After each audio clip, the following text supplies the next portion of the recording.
Hello and welcome. Today we will continue to discuss the last part of the chapter, that is chapter 2, titled as Federalism, from your class 10 NCERT textbook Democratic Politics Part 2. As we are going to discuss decentralization in India, first of all let us try to understand what is decentralization. When power is taken away from center and state government and given to local government, it is known as or called as decentralization.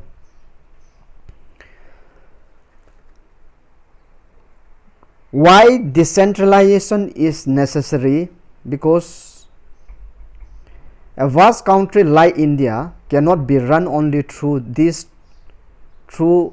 only the two tiles, that is state and the center or the union government. States in India are as large as independent countries of Europe in terms of populations. For example, UP is bigger than Russia, Maharashtra is about as big as Germany. Many of these states are internally very diverse.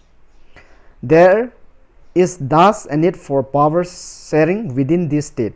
Federal power sharing in India needs another tiles of government below that of the state government.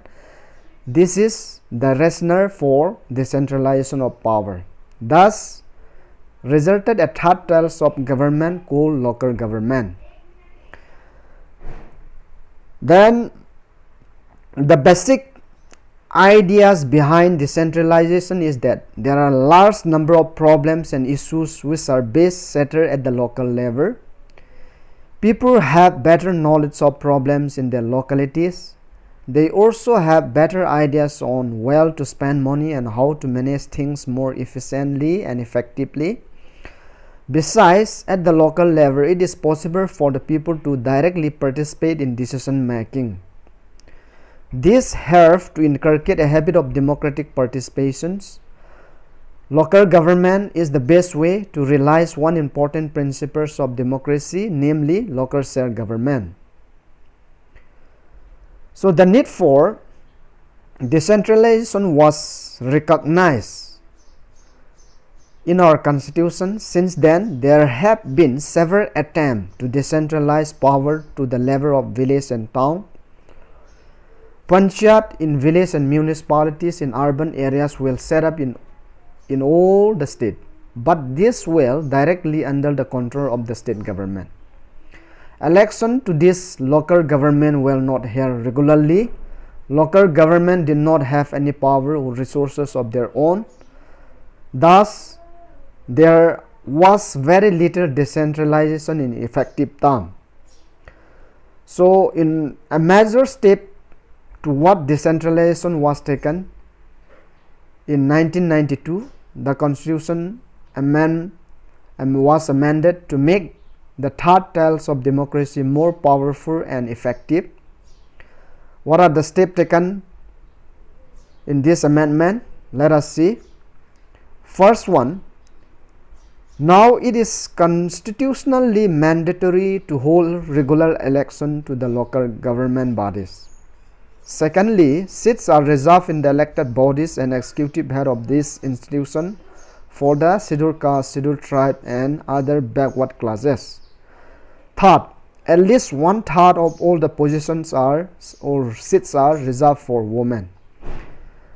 Fourth, an independent institution called the State Election Commission has been created in each state to conduct panchayat and municipal election. Last, that is fifth, the state governments are required to share some power and revenue with local bodies, government bodies. The nature of sharing varies from state to state. So, rural local government is popularly known by a name called Panchayati Raj or local self-government.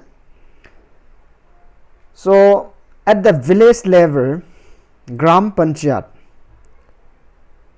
This Gram Panchayat is a council consisting of several wards members, often called Panch, and it is headed by the president or a sarpanch. It is known as a sarpanch. They are directly elected by all the adults population living in that ward or village. It is decision making body for the entire village. Then block level, it is known as Panchayat Samiti. These block level Panchayat Samitis are elected by Panchayat members, and the head of the block level is led by BDO, Block Development Officer. And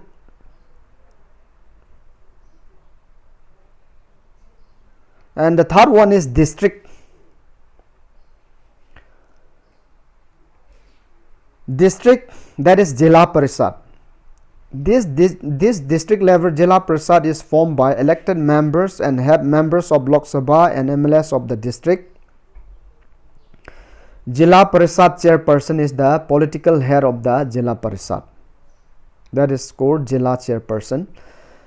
Similarly, local government bodies also exist for urban area as well. What are those? Let us see. For municipalities, towns, for big cities, municipal corporation will set up. Both municipalities and municipal corporation are controlled by elected bodies consisting of people representative. So municipal chairperson is the political head of the municipality, but in big cities, that is in big municipal corporation, mayor is the head, or in municipal corporation such an officer is called the mayors. So difficulty faced by local bodies. This new system of local government is the largest experiment in democracy conducted anywhere in the world. There are now about 36 lakh elected representatives in the Panchayat and municipalities, etc., all over the country. This number is bigger than the population of many countries in the world. Constitutional status for local government has helped to deepen democracy in our country. It has also increased women representation and voice in our democracy. At the same time, there are many difficulties. Well, what are those difficulties? While elections are held regularly and enthusiastically, Gram Sabhas are not held regularly. That is the difficulty faced by local government, number one. Number two is most of the state government have not transferred significant power to the local government. Enough power is not being transferred, and nor have they have been given adequate resources. We are thus still a long way from realizing the ideals of self-government in order to strengthen democracy. That is the conclusion of our discussion for this chapter. So have a great day.